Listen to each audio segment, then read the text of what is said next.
Halo Sobat MC, jumpa lagi dengan saya Michael dari MC Consulting. Pada kesempatan ini, saya akan membahas mengenai overview peraturan pelaksanaan Undang-Undang Cipta Kerja di bidang pajak pertambahan nilai atau yang biasa kita kenal sebagai PPN. Bagaimana ketentuannya? Yuk, kita simak penjelasan berikut ini. Overview mengenai peraturan pelaksanaan Undang-Undang Cipta Kerja di bidang PPN. Jika kita lihat di sini, di mana peraturan pelaksanaan Undang-Undang Nomor 11 Tahun 2020 tentang Cipta Kerja. Nah, di mana peraturan pemerintah Nomor 9 Tahun 2021 mengenai perlakuan perpajakan untuk mendukung kemudahan berusaha. Sedangkan yang terbaru adalah Peraturan Menteri Keuangan Nomor 18 PMK 03 2021 mengenai pelaksanaan Undang-Undang Nomor 11 Tahun 2020 tentang Cipta Kerja di bidang pajak penghasilan, pajak pertambahan nilai barang dan jasa, dan pajak penjualan atas barang mewah serta ketentuan umum dan tata cara perpajakan. Kali ini kita akan membahas mengenai pajak pertambahan nilai, khususnya pada Undang-Undang Cipta Kerja bagian perpajakan yang mengubah Undang-Undang PPN pada pasal 112 Undang-Undang Cipta Kerja, di mana terdapat penyesuaian dari PP nomor 1 tahun 2012 yang mengubahkan menjadi PP nomor 9 tahun 2021. Sedangkan pada tanggal 17 Februari 2021, Undang-Undang Cipta Kerja bagian perpajakan, khususnya pasal 112 Undang-Undang Cipta Kerja, telah mengubah Undang-Undang PPN, khususnya pasal 9 ayat 13, huruf A, B, C, dan E. Sedangkan pada pasal 13 ayat 5A dan ayat 8 yang sudah distandarisasi dengan Undang-Undang Cipta Kerja amanah dari PMK nomor 18 PMK 03 2021. Nah, bagaimana terkait dengan peraturan pelaksanaan Undang-Undang Cipta Kerja di bidang PPN atau pajak pertambahan nilai? Yuk kita lihat sama-sama overview-nya seperti apa. Nah, di sini ada 7 poin mengenai ketentuan yang diatur dalam pelaksanaan Undang-Undang Cipta Kerja, khususnya di bidang PPN ini. Yang pertama adalah ketentuan mengenai ruang lingkup pengalian BKP untuk tujuan setoran modal atau in-bank, bukan merupakan penyerahan yang terutang PPN. Kita lihat di pasal 5 PP nomor 9, khususnya pasal 5A, memberikan relaksasi ruang lingkup in-bank yang bukan merupakan penyerahan yang terutang PPN, meliputi pengalian BKP untuk tujuan setoran modal kepada badan sebagaimana dimaksud dalam Undang-Undang PPN. Poin yang kedua, bicara mengenai kriteria PKP yang belum melakukan penyerahan BKP dan atau JKP, dan atau ekspor BKP dan atau JKP. Kemudian sektor usaha tertentu yang diberikan jangka waktu pengkreditan pajak masukan lebih dari 3 tahun. Dan tata cara pembayaran kembali pajak masukan yang sebagaimana sebelumnya diatur di pasal 5 PP nomor 9 terkait dengan pasal 16 sebagaimana yang dilihat di sini PMK nomor 18 yaitu pasal 54 sampai dengan 61 menghapus ketentuan pada pasal 16 PP nomor 1 tahun 2021. Kemudian, ketentuan mekanisme pengkreditan pajak masukan bagi PKP yang belum melakukan penyerahan BKP dan atau JKP dan atau ekspor BKP dan atau JKP diatur pada pasal 54 sampai dengan pasal 61 sebagaimana yang diatur di PMK nomor 18. Pada poin yang ketiga, tata cara pengkreditan pajak masukan atas perolehan atau impor atau pemanfaatan sebelum pengusaha dikukuhkan sebagai PKP. Diatur di mana PMK 18 pada pasal 65 sampai dengan pasal 66, di mana pajak masukan atas perolehan atau impor atau pemanfaatan sebelum pengusaha dikukuhkan sebagai PKP dapat dikreditkan oleh PKP sebesar 80% dari pajak keluaran yang seharusnya dipungut. Kemudian pada poin keempat, tata cara pengkreditan pajak masukan atas perolehan atau impor atau pemanfaatan yang ditemukan dan atau diberitahukan saat pemeriksaan diatur pada pasal 67 PMK 18 bahwa pajak masukan yang ditemukan dan atau diberitahukan saat pemeriksaan dapat dikreditkan oleh PKP sepanjang belum disampaikan SPHP. Poin yang kelima, tata cara pengkreditan pajak masukan atas perolehan, impor, serta pemanfaatan yang ditagih dengan ketetapan pajak. Diatur pada pasal 68, yaitu pajak masukan atas perolehan impor, serta pemanfaatan yang ditagih dengan ketetapan pajak, dapat dikreditkan oleh PKP sebesar pokok pajak yang tercantum dalam ketetapan pajak. Dan poin ke-6, saat terutang PPN, saat penyerahan BKP atau JKP, saat penyerahan BKP secara konsinyasi, saat penyerahan BKP atas inprank yang tidak memenuhi syarat, serta saat dan tata cara pembuatan faktur pajak. Sebelumnya diatur di pasal 5 PP nomor 9, khususnya pasal 17, 17A, 19 dan 19A sebagaimana diatur di PMK 18 pasal 69 sampai dengan pasal 78. Kita bisa melihat di sini saat terutang PPN adalah saat penyerahan BKP atau JKP. Saat penyerahan BKP secara konsinyasi serta saat penyerahan BKP atas inprank yang tidak memenuhi syarat diatur dalam pasal 17 dan pasal 17A PP nomor 9. Dan yang kedua, saat dan tata cara pembuatan faktur pajak diatur pada pasal 19 dan pasal 19A PP nomor 9 serta pasal 69 sampai dengan 78 PMK nomor 18. Dan yang ketujuh, PKP pedagang eceran yang dapat membuat faktur pajak atas penyerahan BKP atau JKP secara eceran kepada pembeli dengan karakteristik konsumen akhir.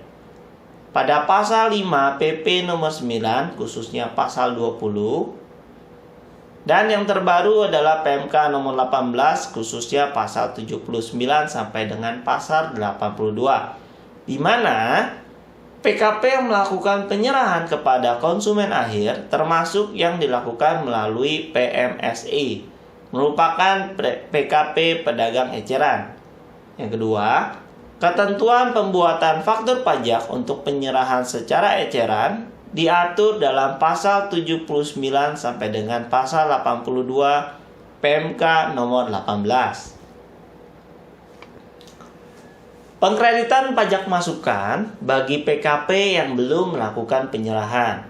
Jika kita lihat di sini terdapat kriteria pajak masukan yang dapat dikreditkan bagi PKP yang belum melakukan penyerahan. Nah, dasar hukumnya adalah pasal 54 dan pasal 55 ayat 1 PMK nomor 18 tahun 2021. Jika kita lihat pajak masukan atas perolehan yang terdiri dari perolehan barang kena pajak, perolehan jasa kena pajak, impor barang kena pajak, pemanfaatan barang kena pajak tidak berwujud dari luar daerah pabean di dalam daerah pabean, dan pemanfaatan jasa kena pajak dari luar daerah pabean di dalam daerah pabean, di mana pengkreditan pajak masukan dilakukan sesuai dengan ketentuan pengkreditan pajak masukan sebagaimana diatur dalam ketentuan peraturan perundang-undangan di bidang perpajakan. Sedangkan atas kelebihan pajak masukan dapat diajukan permohonan pengembalian pada akhir tahun buku. Kemudian, pajak masukan menjadi tidak dapat dikreditkan apabila PKP belum melakukan penyerahan dalam jangka waktu tertentu. Kemudian, PKP belum melakukan penyerahan dan melakukan pembubaran usaha, melakukan pencabutan PKP atau dilakukan pencabutan PKP secara jabatan. Ini terkait dengan pengkreditan pajak masukan bagi PKP yang belum melakukan penyerahan. Nah, jika kita lihat bahwa kriteria PKP belum melakukan penyerahan itu seperti apa, dan termasuk dalam kriteria belum melakukan penyerahan itu seperti apa? Ada beberapa hal yang kita perlu perhatikan kriteria PKP yang belum melakukan penyerahan. Yang pertama adalah PKP yang kegiatan usaha utamanya perdagangan. Apabila dalam jangka waktu tertentu tidak melakukan kegiatan penyerahan BKP dan atau ekspor BKP. Dan yang kedua, PKP yang kegiatan usaha utamanya adalah jasa, apabila dalam jangka waktu tertentu tidak melakukan kegiatan penyerahan JKP dan atau ekspor JKP. Dan yang ketiga adalah PKP yang kegiatan usahanya utamanya menghasilkan BKP, apabila dalam jangka waktu tertentu tidak melakukan kegiatan penyerahan BKP dan atau ekspor BKP yang dihasilkan sendiri. Ini adalah kriteria PKP yang belum melakukan penyerahan. Sedangkan yang termasuk dalam kriteria belum melakukan penyerahan adalah PKP melakukan kegiatan pemakaian sendiri dan atau pemberian cuma-cuma BKP dan atau JKP. Kemudian PKP melakukan kegiatan penyerahan dari pusat ke cabang atau sebaliknya dan atau penyerahan antar cabang. Kemudian PKP melakukan kegiatan penyerahan BKP berupa aktiva yang menurut tujuan semula tidak untuk diperjualbelikan. Dan yang terakhir adalah PKP yang melakukan kegiatan penyerahan BKP dan atau JKP yang tidak mempunyai hubungan langsung dengan kegiatan usaha utama. Ini adalah yang termasuk dalam kriteria belum melakukan penyerahan. Sebagaimana diatur dalam Dasar Hukum Pasal 55 Ayat 2 dan Ayat 3 PMK nomor 18 tahun 2021. Nah, jika kita lihat bahwa pengkreditan pajak masukan bagi PKP yang belum melakukan penyerahan, terdapat jangka waktu pengkreditan pajak masukan sebelum penyerahan. Pertama, 3 tahun sejak masa pajak pengkreditan pertama kali pajak masukan. Dan yang kedua, ditetapkan lebih dari 3 tahun sejak masa pajak pengkreditan pertama kali pajak masukan bagi pengusaha kena pajak dalam sektor usaha tertentu, yaitu sektor usaha yang menghasilkan BKP ditetapkan sampai dengan 5 tahun. Sedangkan sektor usaha yang termasuk dalam proyek strategis nasional yang mendapatkan penugasan pemerintah ditetapkan sampai dengan 6 tahun. Sebagaimana dasar hukum yaitu pasal 56 PMK nomor 18 tahun 2021. Kemudian bagaimana perlakuan pajak masukan bagi PKP yang melakukan perubahan kegiatan usaha? Jika kita lihat di sini, perlakuannya ada 3 hal, yaitu yang pertama, PM yang telah dikreditkan dan belum dimintakan pengembalian dapat dikreditkan dalam hal BKP dan atau JKP, dan atau barang kena pajak tidak berwujud digunakan untuk kegiatan usaha yang baru. Yang kedua, pajak masukan yang telah dikreditkan dan telah dimintakan pengembalian wajib dibayar kembali ke kas negara dalam hal BKP dan atau JKP dan atau BKP tidak berwujud tidak digunakan untuk kegiatan usaha yang baru. Yang ketiga, PM yang telah dikreditkan dan belum dimintakan pengembalian menjadi tidak dapat dikreditkan dalam hal BKP dan atau JKP dan atau barang kena pajak tidak berwujud tidak digunakan untuk kegiatan usaha yang baru.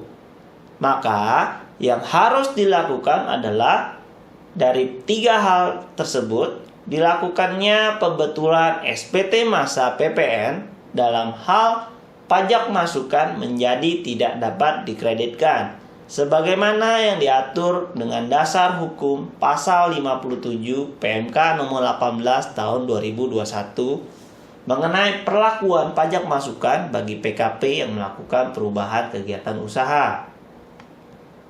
Sedangkan jika kita lihat bahwa perlakuan pajak masukan yang menjadi tidak dapat dikreditkan akan wajib dibayar kembali ke kas negara dalam hal telah menerima pengembalian dan atau telah mengkreditkan PM dengan PK. PK atas kegiatan yang termasuk dalam kriteria belum melakukan penyerahan. Sedangkan tidak dapat dikompensasikan ke masa pajak berikutnya dan tidak dapat diajukan permohonan pengembalian dalam hal belum dimintakan pengembalian. Contoh kasus tercantum dalam lampiran nomor 14. Sedangkan dasar hukumnya adalah pasal 58 PMK nomor 18 tahun 2021. Nah, kita akan lihat bagaimana pengkreditan pajak masukan bagi PKP yang belum melakukan penyerahan. Bagaimana saat terutang, pajak masukan yang wajib dibayar kembali, dan jatuh tempo pembayaran kembali pajak masukan. Jika kita lihat di sini saat terutangnya kapan? Yaitu saat berakhir waktu tertentu, yaitu 3 tahun, 5 tahun, atau 6 tahun yang telah berakhir. Kemudian saat tanggal pembubaran atau pengakhiran usaha atau pencabutan pengusaha kena pajak. Dan saat masa pajak dilakukannya perubahan kegiatan usaha. Nah, jatuh tempo pembayaran kembali pajak masukan adalah akhir bulan berikutnya setelah tanggal berakhirnya jangka waktu tertentu atau 3 tahun. Kemudian akhir bulan berikutnya setelah tanggal berakhirnya jangka waktu tertentu bagi sektor usaha tertentu 5 tahun atau 6 tahun. Kemudian akhir bulan berikutnya setelah tanggal pembubaran atau pengakhiran usaha atau pencabutan pengusaha kena pajak. Dan yang terakhir adalah akhir bulan berikutnya setelah masa pajak dilakukannya perubahan kegiatan usaha. Ini adalah jatuh tempo pembayaran kembali pajak masukan sebagaimana yang terdapat dalam contoh kasus dalam lampiran 14. Dasar hukumnya adalah pasal 59 PMK nomor 18 tahun 2021. Kemudian tata cara pembayaran kembali pajak masukan. Bagaimana langkah-langkahnya? Yang pertama adalah menggunakan surat setoran pajak dengan mencantumkan keterangan pembayaran kembali pajak masukan yang telah dikreditkan dan telah diberikan pengembalian. Yang kedua, dilaporkan pada masa pajak dilakukan pembayaran. Dan yang ketiga, pajak pertambahan nilai yang telah dibayar atas pembayaran kembali pajak masukan tidak dapat dikreditkan sebagai pajak masukan. Dan yang keempat, pembayaran kembali pajak masukan menggunakan kode jenis pajak atau KJP 411219 untuk jenis pajak PPN lainnya dan kode jenis setoran atau KJS angka 100 untuk pembayaran PPN terutang lainnya. Contoh kasus tercantum dalam lampiran 14 dan dasar hukumnya adalah pasal 59 PMK nomor 18 tahun 2021. Nah, kita lihat di sini ada penetapan dan sanksi-sanksi. Sebagaimana yang diatur pada pasal 60 PMK 18 tahun 2021, di mana terdapat penetapan dan sanksi-sanksi. Yang pertama, terhadap PKP yang melakukan pembayaran kembali setelah tanggal jatuh tempo pembayaran pajak dikenai sanksi sebagaimana dimaksud dalam pasal 9 ayat 2A Undang-Undang KUP. Kemudian yang kedua, terhadap PKP yang tidak melakukan pembayaran kembali dalam jangka waktu yang telah ditentukan, diterbitkan SKPKB dan dikenai sanksi sebagaimana dimaksud dalam pasal 13 ayat 2A Undang-Undang KUP. Ketiga, PM yang tercantum dalam SKPKB tidak termasuk dalam PM yang dapat dikreditkan sebagaimana dimaksud dalam pasal 9 ayat 9C Undang-Undang PPN. Ketentuan peralihan terhadap PKP yang belum penyerahan dan telah mengkreditkan PM jangka waktu tertentu ditetapkan sesuai dengan PMK ini. Kemudian pembetulan SPT masa PPN pada masa pajak sebelum 2 November 2020 yang menyebabkan lebih bayar, ketentuan pengembalian atas kelebihan PM dilakukan berdasarkan ketentuan dalam PMK ini. Kemudian ketentuan penutupnya, pada saat peraturan menteri ini mulai berlaku, yaitu PMK 31 PMK 03 tahun 2014 tentang saat perhitungan dan tata cara pembayaran kembali pajak masukan yang telah dikreditkan dan telah diberikan pengembalian bagi pengusaha kena pajak yang mengalami keadaan gagal produksi dicabut dan dinyatakan tidak berlaku sebagaimana yang diatur dengan dasar hukum pasal 110 ayat 1 dan ayat 2 serta pasal 118 PMK 18 tahun 2021. Kemudian jika kita melihat pengkreditan pajak masukan oleh PKP, yaitu PPN yang tercantum dalam faktur pajak yang memenuhi ketentuan pasal 13 ayat 5 dan ayat 9 Undang-Undang PPN, merupakan pajak masukan yang dapat dikreditkan oleh PKP dalam satu masa sejak pengusaha dikukuhkan sebagai PKP.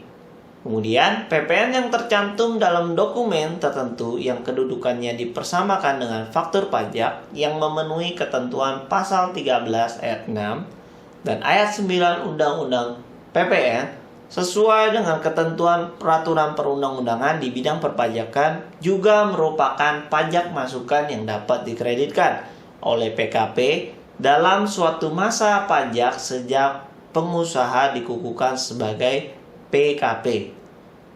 Nah, bagi PKP yang telah melakukan penyerahan BKP, penyerahan JKP, ekspor BKP dan atau ekspor JKP, namun dalam suatu masa pajak tidak terdapat penyerahan dan atau ekspor yang dimaksud, pajak masukan dalam masa pajak dimaksud dapat dikreditkan oleh PKP sesuai dengan ketentuan peraturan perundang-undangan di bidang perpajakan dengan dasar hukum pasal 62 PMK 18 tahun 2021. Kemudian, pengkreditan pajak masukan pada masa tidak sama dapat kita ilustrasikan seperti ini. Faktur pajak tertanggal 29 Maret 2021 dapat dikreditkan oleh PKP. Coba kita lihat di sini timelinenya. Masa pajak Maret 2021 atau masa pajak April 2021 atau masa pajak Mei 2021 atau masa pajak Juni 2021. Jika kita lihat di sini, pengkreditan pajak masukan atas PPN yang tercantum dalam faktur pajak tersebut dapat dilakukan melalui penyampaian atau pembetulan SPT masa PPN sepanjang pajak masukan belum dibebankan sebagai biaya atau belum ditambahkan atau dikapitalisasi dalam harga perolehan BKP atau JKP dan sesuai dengan ketentuan peraturan perundang-undangan di bidang perpajakan. Artinya, pengkreditan pajak masukan dapat dilakukan pada masa tidak sama. Nah, dasar hukumnya diatur pada pasal 63 PMK nomor 18 tahun 2021. Juga untuk contoh kasus tercantum dalam lampiran 15 PMK 18 tahun 2021. Kemudian, pengkreditan pajak masukan atas PPN yang tercantum dalam faktur pajak yang dibuat dengan mencantumkan NIK pembeli. PPN yang tercantum dalam faktur pajak yang dibuat dengan mencantumkan identitas pembeli BKP atau penerima JKP berupa nama, alamat, dan nomor induk kependudukan bagi subjek pajak dalam negeri orang pribadi merupakan pajak masukan yang dapat dikreditkan oleh PKP, pembeli BKP, atau penerima JKP sesuai dengan ketentuan peraturan perundang-undangan di bidang perpajakan. Dasar hukumnya adalah pasal 64 PMK nomor 18 tahun 2021. Dan sebagaimana contoh kasus yang tercantum dalam lampiran ke-16 PMK nomor 18 tahun 2021. Nah, jika kita lihat di sini pengkreditan pajak masukan sebelum dikukuhkan menjadi PKP, di mana ada beberapa timeline. Kita lihat sama-sama. Pada tanggal 19 Januari 2018, pengusaha mendaftarkan NPWP. Kemudian pada tanggal 23 Oktober 2019, telah menyerahkan BKP atau JKP sudah melebihi dari 4,8 miliar. Sesuai PMK 197 tahun 2013, namun belum dikukuhkan PKP. Pengusaha seharusnya dikukuhkan sebagai PKP adalah 1 bulan sejak telah menyerahkan BKP atau JKP jika sudah melampaui dari 4,8 M. Sedangkan pada tanggal 15 Januari 2020, pengusaha baru dikukuhkan sebagai PKP. Kemudian, sejak Undang-Undang Cipta Kerja tahun 2020, tanggal 2 November, pajak masukan atas perolehan dan atau pemanfaatan sebelum pengusaha dikukuhkan sebagai PKP dapat dikreditkan oleh PKP menggunakan pedoman pengkreditan pajak masukan sebesar 80% dari pajak keluaran yang seharusnya dipungut oleh PKP. Ketentuannya adalah masa pajak sebelum pengusaha dikukuhkan sebagai PKP, yaitu masa pajak sebelum tanggal pengukuhan PKP. Berlaku untuk mekanisme self-assessment dengan cara melaporkan SPT masa PPN satunya 4 kali atau SPT masa PPN satunya 4 kali DM, dan berlaku untuk mekanisme official assessment jika terjadi pemeriksaan atau pengukuhan PKP secara jabatan. Kemudian PKP tidak dapat menggunakan nilai lain, misalnya jasa biro pariwisata atau pedoman perhitungan pengkreditan pajak masukan, misalnya penyerahan kendaraan bermotor bekas untuk periode sebelum pengusaha dikukuhkan sebagai PKP. Kemudian, pajak keluaran yang seharusnya dipungut sebelum pengusaha dikukuhkan sebagai PKP terhitung sejak pengusaha seharusnya dikukuhkan PKP dan dihitung dengan menggunakan DPP harga jual atau penggantian. PPN yang tercantum dalam faktur pajak dan dokumen tertentu yang kedudukannya dipersamakan dengan faktur pajak atas perolehan BKP dan atau JKP sebelum pengusaha dikukuhkan sebagai PKP merupakan pajak masukan yang tidak dapat dikreditkan sebagaimana yang diatur dengan dasar hukum pasal 65 dan 66 PMK 18 tahun 2021. Kemudian pengkreditan pajak masukan sebelum dikukuhkan menjadi PKP seperti apa? Jika kita lihat di sini petunjuk pengisian SPT, terdapat kolom masa pajak titik-titik sampai dengan titik-titik dan diisi dengan A. Masa pajak terakhir dalam suatu tahun buku sebelum tahun buku saat pengusaha dikukuhkan sebagai PKP, yang meliputi pajak keluaran atas penyerahan BKP dan atau JKP untuk periode tahun buku yang bersangkutan. Atau B.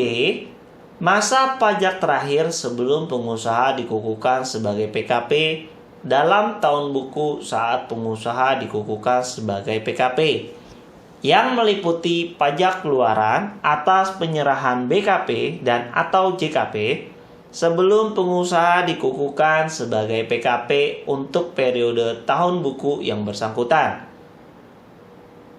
Contoh kasusnya adalah PTD dikukuhkan sebagai PKP pada tanggal 15 April 2020. Periode tahun buku PTD adalah Januari sampai dengan Desember.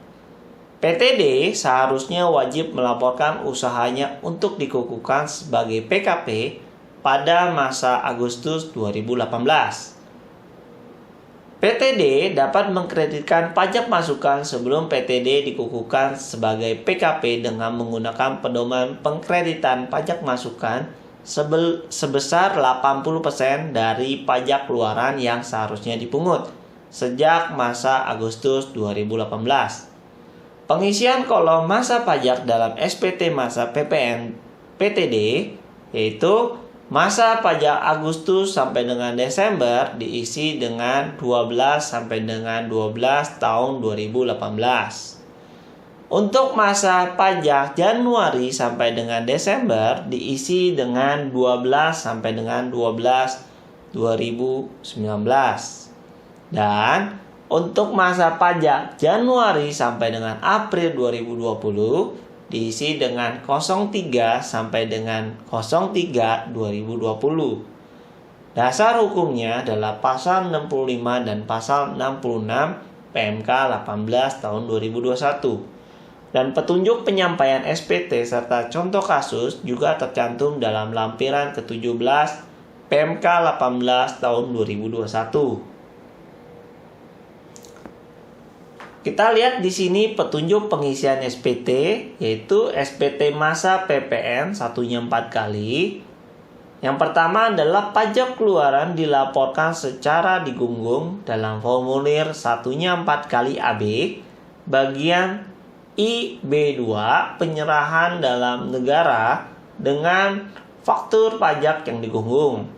Kemudian pajak masukan dilaporkan pada formulir satunya 4 kali AB bagian 3B3 hasil perhitungan kembali pajak masukan yang telah dikreditkan sebagai penambah atau pengurang pajak masukan sebesar 80% dari pajak keluaran sebagaimana dimaksud pada huruf A.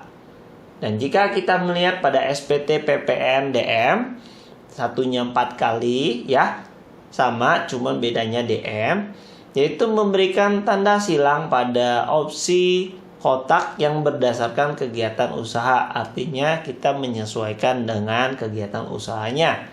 Yang B, bagian 1 penyerahan barang dan jasa. Nah, 1A adalah penyerahan barang diisi dengan jumlah seluruh penyerahan barang dikurangi dengan retur. 1B, penyerahan jasa diisi dengan jumlah seluruh penyerahan jasa dikurangi dengan pembatalan jasa. Sedangkan untuk bagian 1C adalah penjumlahan dari 1A ditambah 1B diisi dengan jumlah penyerahan barang dan jasa dari bagian 1A dan 1B. Kemudian bagian kedua, penghitungan PPN kurang bayar atau lebih bayar. Yang pertama adalah bagian 2A, pajak keluaran. Bagian 2A1, penyerahan barang adalah 10% dikali jumlah pada 1A. Kemudian bagian 2A penyerahan jasa adalah 10% dikali jumlah pada 1B. Dan bagian 2A A3 jumlah A1 ditambah A2 diisi dengan jumlah pajak keluaran dari bagian A1 dan A2. Dan bagian 2C pajak masukan yang dapat dikreditkan adalah sebesar bagian C1 adalah penyerahan barang 80% dikali jumlah pada A1. Kemudian pada bagian C2 penyerahan jasa adalah 80% dikali jumlah pada A2. Dan bagian C3 adalah jumlah C1 ditambah dengan C2 diisi dengan jumlah pajak masukan yang dapat dikreditkan pada bagian 2 C1 dan C2.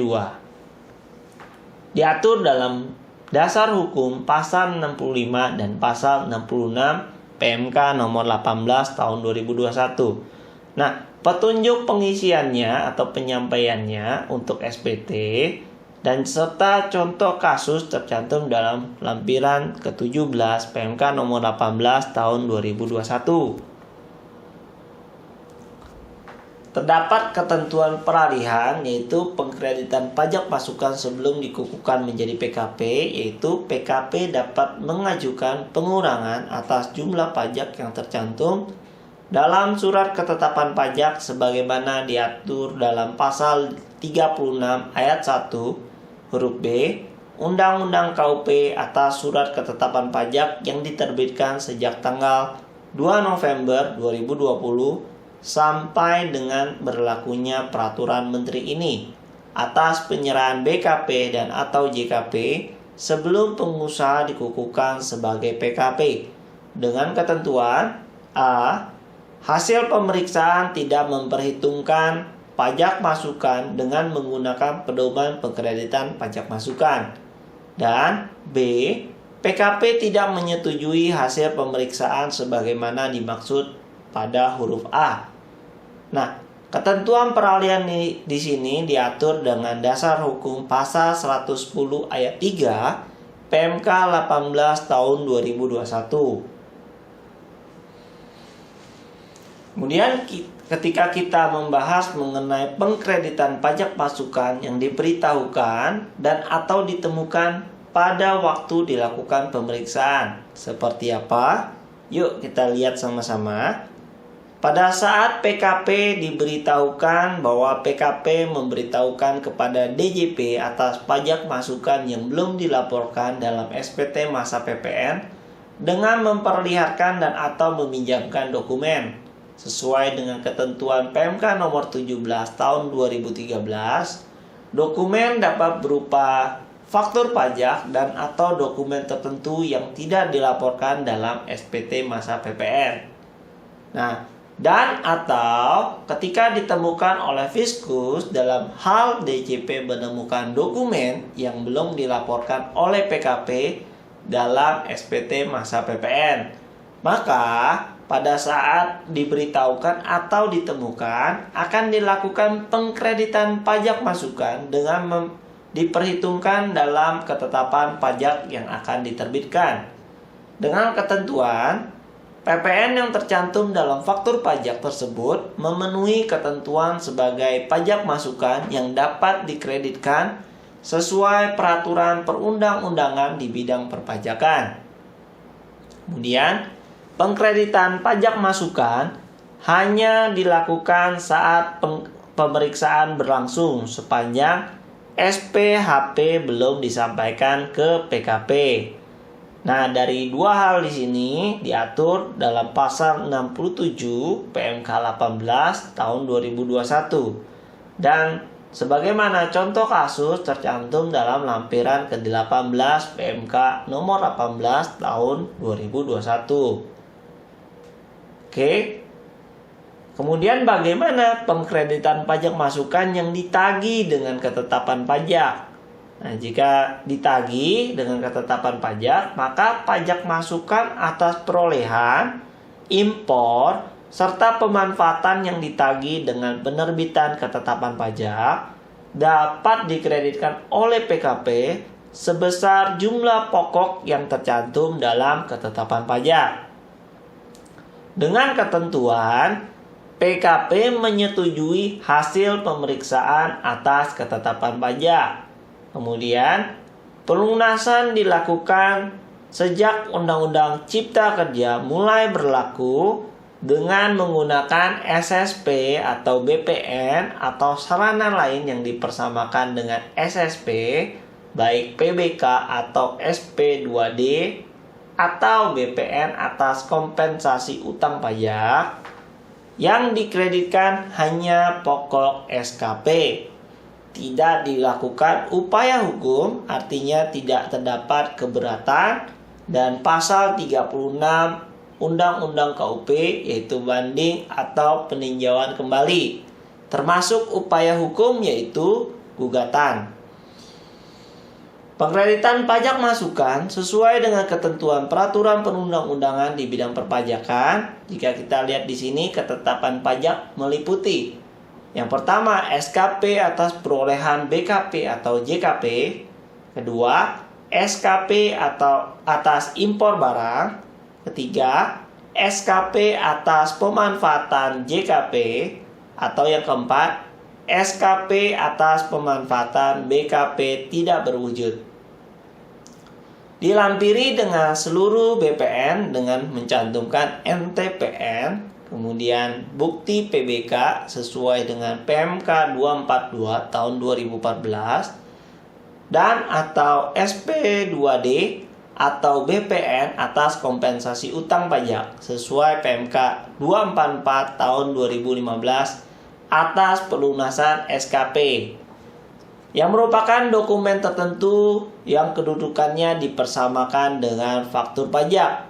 Maka cara pengkreditan pajak masukan adalah PKP melaporkan dokumen tertentu dalam SPT masa PPN sesuai dengan masa pajak pelunasan terakhir atau 3 masa pajak setelah pelunasan terakhir, sebagaimana yang diatur dengan dasar hukum pasal 68 PMK 18 tahun 2021.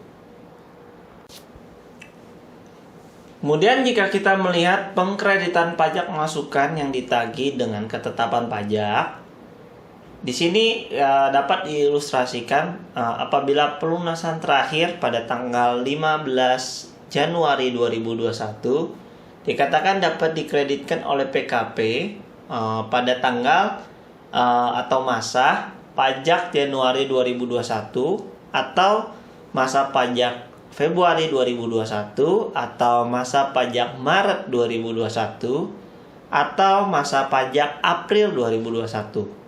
Maka untuk petunjuk pengisian SPT-nya, yang pertama adalah untuk ketentuan pajak yang terkait dengan impor BKP serta pemanfaatan BKP tidak berwujud dan atau pemanfaatan JKP dari luar daerah pabean di dalam daerah pabean, pajak masukan yang dapat dikreditkan dilaporkan dalam formulir satunya 4 kali B1. Apabila pelaporan dalam formulir satunya 4 kali B1 dimaksud belum dapat dilakukan pada aplikasi yang disediakan dan atau ditentukan oleh Direktorat Jenderal Pajak, maka pajak masukan dilaporkan dalam formulir B2, formulir satunya 4 kali. Kemudian yang kedua, untuk ketetapan pajak yang terkait dengan perolehan BKP dan atau JKP, pajak masukan yang dapat dikreditkan dilaporkan dalam formulir satunya 4 kali B2. Dan yang ketiga, dalam hal pajak masukan sebagaimana yang dimaksud pada angka 1 dan angka 2 merupakan pajak masukan yang tidak dapat dikreditkan, maka pajak masukan yang tidak dapat dikreditkan tersebut dilaporkan dalam formulir satunya 4 kali B3. Nah, dasar hukumnya diatur di pasal 68 PMK 18 tahun 2021.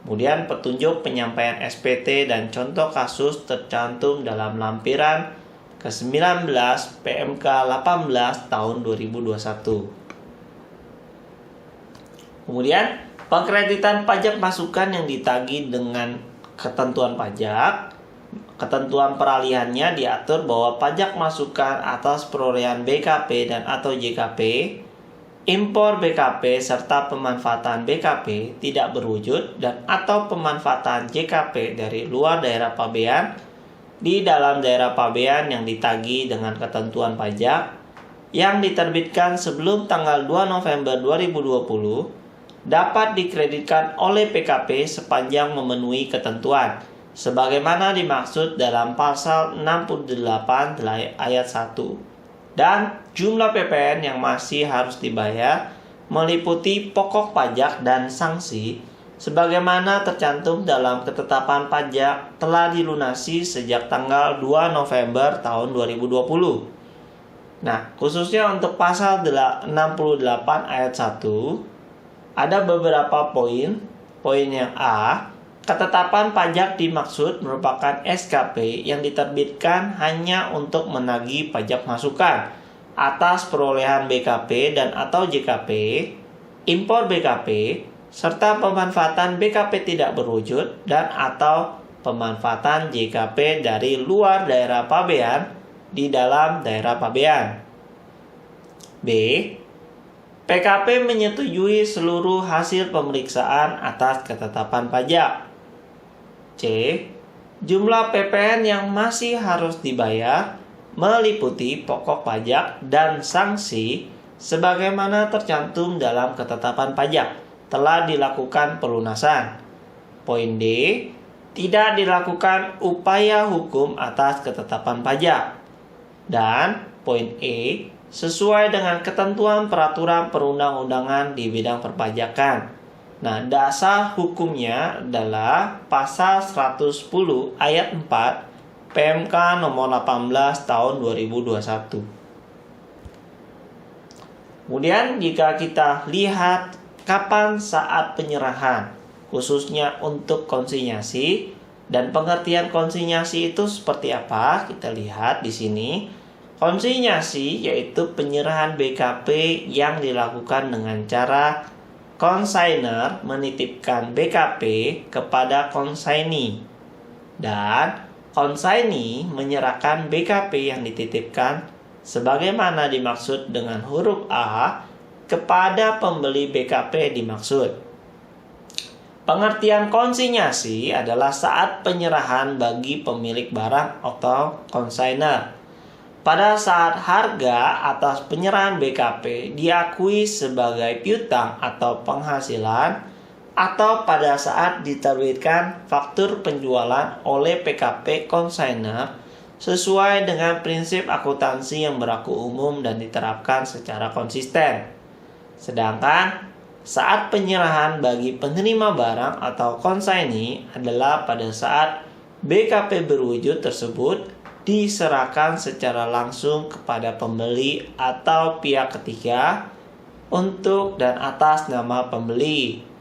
Yang kedua, BKP berwujud tersebut diserahkan secara langsung kepada penerima barang untuk pemberian cuma-cuma ataupun pemakaian sendiri dan penyerahan dari pusat ke cabang atau sebaliknya dan atau penyerahan antar cabang. Kemudian BKP berwujud tersebut diserahkan kepada juru kirim atau pengusaha jasa angkutan. Atau harga atas penyerahan BKP diakui sebagai piutang atau penghasilan atau pada saat diterbitkan faktur penjualan oleh PKP konsaini sesuai dengan prinsip akuntansi yang berlaku umum dan diterapkan secara konsisten. Artinya ada dua sisi, yaitu saat penyerahan bagi pemilik barang atau konsainer maupun pada saat penyerahan bagi penerima barang di pihaknya konsaini. Nah, saat penyerahan di sini diatur dengan dasar hukum pasal 17A PP nomor 1 tahun 2012 dan PP pasal 9 garis miring tahun 2021 ya mengenai konsinyasi.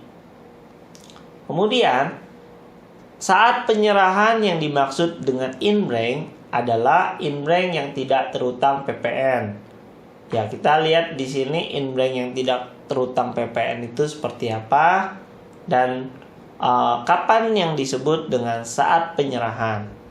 Nah, inbrank saat penyerahan atas pengalihan BKP untuk tujuan setoran modal pengganti saham yang tidak memenuhi ketentuan huruf D pada pasal A ayat 2 Undang-Undang PPN pada saat disepakati atau ditetapkannya pengalihan BKP untuk tujuan setoran modal pengganti saham sebagaimana dimaksud pasal 5A yang tertuang dalam perjanjian pengalihan BKP untuk tujuan setoran modal, atau ditandatanganinya akta mengenai pengalihan BKP untuk tujuan setoran modal pengganti saham sebagaimana dimaksud pasal 5A oleh notaris. Inbrank yang tidak terutang PPN adalah pengalihan BKP untuk tujuan setoran modal pengganti saham sebagaimana yang dimaksud dalam pasal 1A huruf D ayat 2 Undang-Undang PPN meliputi pengalihan BKP untuk tujuan setoran modal kepada badan sebagaimana yang dimaksud dalam Undang-Undang PPN. Pasal 1 angka 13 Undang-Undang PPN berbicara mengenai badan, yaitu sekumpulan orang dan atau modal yang merupakan kesatuan baik yang melakukan usaha maupun yang tidak melakukan usaha yang meliputi perseroan terbatas, perseroan komanditer, perseroan lainnya, badan usaha milik negara atau badan usaha milik daerah dengan nama dan dalam bentuk apapun, firma, kongsi, koperasi, dana pensiun, persekutuan, perkumpulan, yayasan, organisasi massa, organisasi sosial politik, atau organisasi lainnya, lembaga, dan bentuk badan lainnya termasuk kontrak investasi kolektif dan bentuk usaha tetap. Itu merupakan pengertian dari badan. Nah, saat penyerahan inbrank diatur dengan dasar hukum pasal 5A dan pasal 17 ayat 3 huruf E PP nomor 1 tahun 2012 serta PP nomor 9 tahun 2021. Jika kita melihat saat penyerahan, kita juga harus melihat saat pembuatan faktur pajak. Nah, kapan faktur pajak wajib dibuat oleh PKP? Pada saat kapan?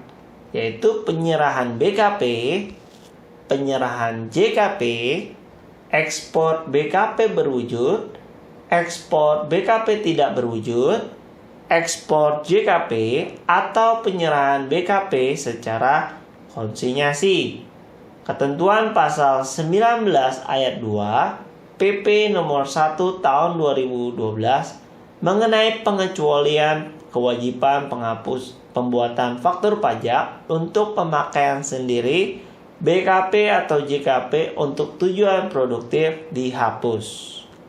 Dasar hukum mengenai saat pembuatan faktur pajak diatur dalam pasal 19 ayat 1 PP nomor 1 tahun 2012 serta PP nomor 9 tahun 2021. Kemudian, keterangan yang dicantumkan dalam faktur pajak, apa saja yang harus dicantumkan dalam faktur pajak? Jika kita lihat di sini ada nama, alamat, dan NPWP yang menyerahkan BKP atau JKP.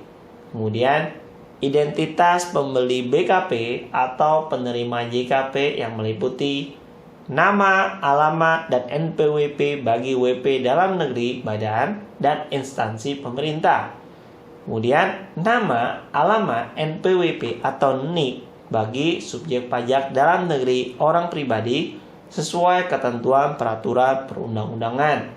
Yang ketiga, nama, alamat, dan nomor paspor bagi subjek pajak luar negeri orang pribadi Atau yang keempat, nama dan alamat bagi subjek pajak luar negeri, badan, atau bukan merupakan subjek pajak sebagaimana dimaksud dalam pasal 3 Undang-Undang PPh.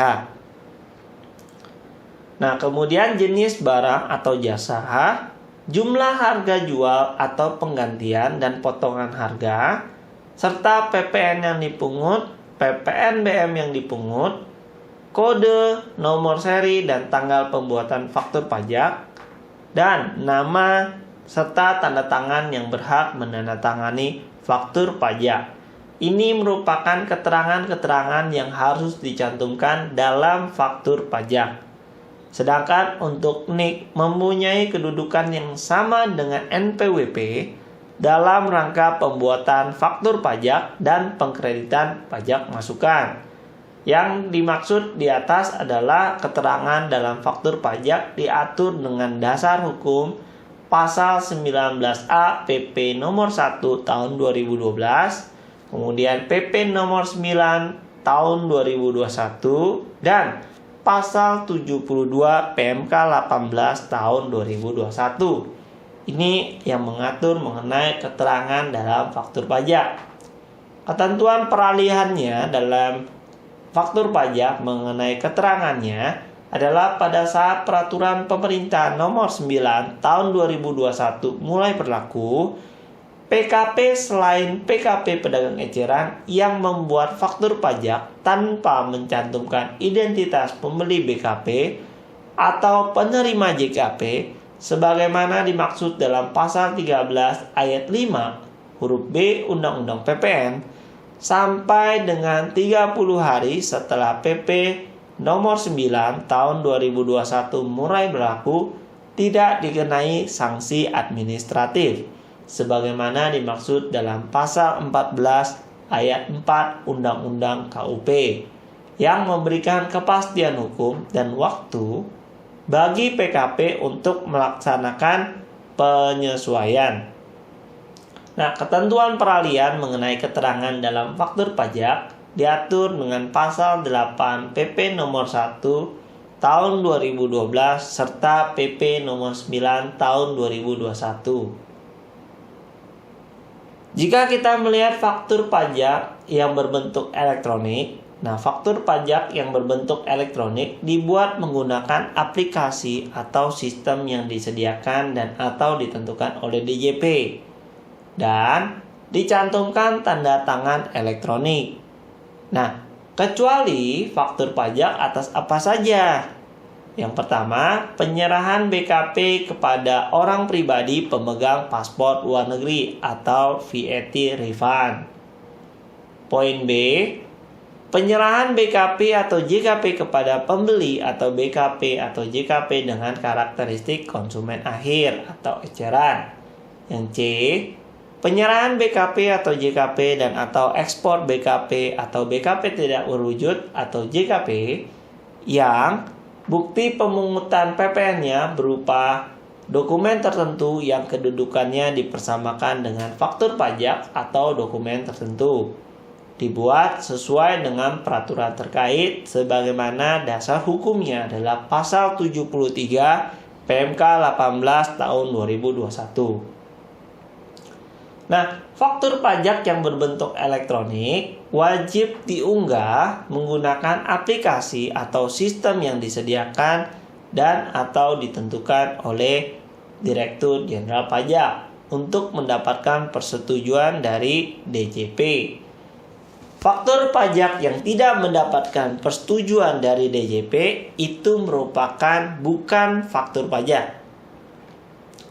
Faktur penjualan yang mencantumkan keterangan lengkap dan diunggah menggunakan aplikasi atau sistem yang disediakan dan atau ditentukan oleh DJP dan memperoleh persetujuan DJP merupakan termasuk dalam pengertian faktur pajak sesuai dengan dasar hukum pasal 74 dan pasal 75 PMK nomor 18 tahun 2021. Ketentuan penutup mencabut PMK nomor 151 garing PMK 03 garing 2013 tentang tata cara pembuatan dan tata cara pembetulan atau penggantian faktur pajak. Dasar hukumnya adalah pasal 118 huruf A PMK nomor 18 tahun 2021. Selain itu, faktur pajak PKP terdapat PKP pedagang eceran. Yang dimaksud dengan pedagang eceran seperti apa penyerahannya, yaitu PKP yang melakukan penyerahan BKP dan atau JKP kepada pembeli BKP dan atau penerima JKP dengan karakteristik konsumen akhir, termasuk yang dilakukan melalui perdagangan melalui sistem elektronik, merupakan PKP pedagang eceran. Kemudian PKP pedagang eceran dapat membuat faktur pajak secara eceran tanpa identitas pembeli serta nama dan tanda tangan yang berhak menandatangani faktur pajak, termasuk untuk penyerahan BKP atau JKP yang mendapatkan fasilitas tidak dipungut PPN atau dibebaskan dari pengenaan PPN. Faktur pajak tersebut dapat berupa bon kontan, faktur penjualan, segi cash register, karcis, kwitansi, atau tanda bukti penyerahan atau pembayaran lain yang sejenis. Jika kita melihat pada bagian tersebut, PKP dapat menyerahkan BKP atau JKP ke bukan konsumen akhir yang juga termasuk melalui PMSE ataupun termasuk melalui PMSE baik BKP ataupun JKP ke konsumen akhir. Bagaimana karakteristik konsumen akhir?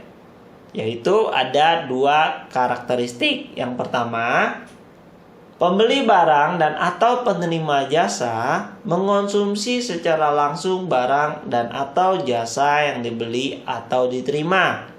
Dan pembeli barang dan atau penerima jasa tidak menggunakan atau memanfaatkan barang dan atau jasa yang dibeli untuk kegiatan usaha. Nah, yang termasuk PKP yang melakukan terkait dengan PKP pedagang eceran yaitu pemakaian sendiri BKP dan atau JKP dan pemberian cuma-cuma atas BKP dan atau JKP ke konsumen akhir, di mana pada saat pembuatan faktur pajak secara eceran, hal-hal yang perlu diperhatikan yaitu bagaimana terdapat pemakaian sendiri ataupun pemberian cuma-cuma kepada konsumen akhir. Kriteria pedagang eceran yang sebelumnya diatur dalam pasal 20 ayat 2 dan ayat 3 PP nomor 1 tahun 2012 sudah dihapus.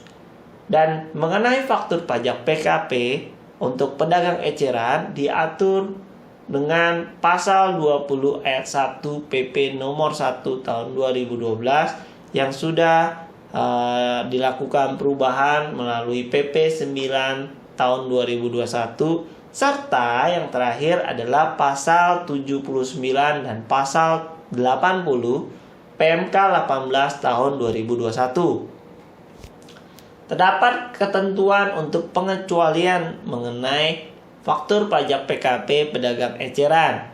Yang dimaksud dengan BKP atau JKP tertentu mengenai penyerahan BKP yaitu angkutan darat kendaraan bermotor, angkutan air kapal pesiar, kapal ekskursi, kapal feri, yard, kemudian angkutan udara pesawat terbang, helikopter, balon udara, kemudian tanah atau bangunan, senjata api dan peluru senjata api, yaitu baik penyerahan BKP ataupun jasa penyewaan yang terkait dengan pengecualian bahwa PKP pedagang yang melakukan penyerahan BKP atau JKP tertentu kepada konsumen akhir wajib membuat faktur pajak lengkap atau e-faktur. Dasar hukumnya diatur pada pasal 81 PMK nomor 18 tahun 2021. Kemudian, pemungutan PPN perdagangan eceran melalui pihak ketiga.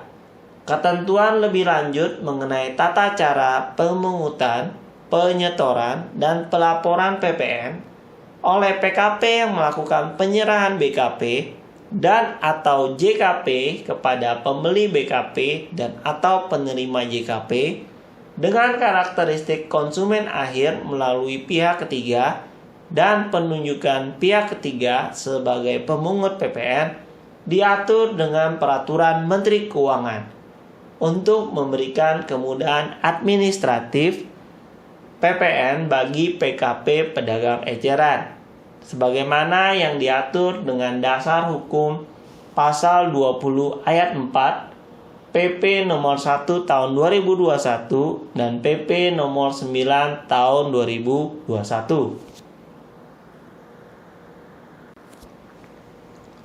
Sekian penjelasan dari saya mengenai overview peraturan pelaksanaan Undang-Undang Cipta Kerja di bidang pajak pertambahan nilai atau yang biasa kita kenal sebagai PPN.